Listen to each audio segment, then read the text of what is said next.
Hello, welcome to my sunroom. I'm glad you were able to join me today.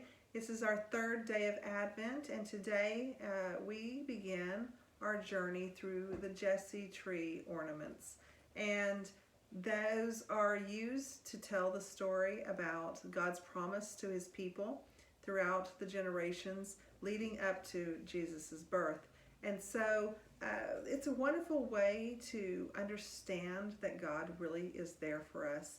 And if we read in the first reading in the liturgy today, it's from Isaiah chapter 11, and this is what we have. But a shoot shall sprout from the stump of Jesse, and from his roots a bud shall blossom. The Spirit of the Lord shall rest upon him, and a spirit of wisdom and of understanding, a spirit of counsel and of strength, a spirit of knowledge and of fear of the Lord. And his delight shall be the fear of the Lord.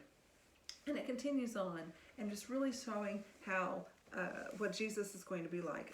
They didn't know it at the time, but Isaiah's prophecy of the Messiah was very accurate to Jesus.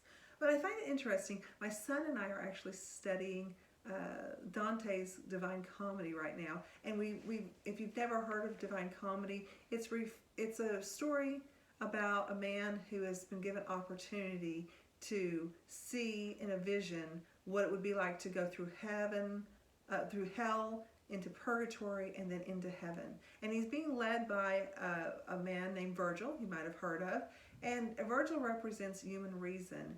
And so in our story today that we are reading, we're now just entering into purgatory. Dante and Virgil have already left hell, and they're trying to find their way up this mountain that will lead them into heaven.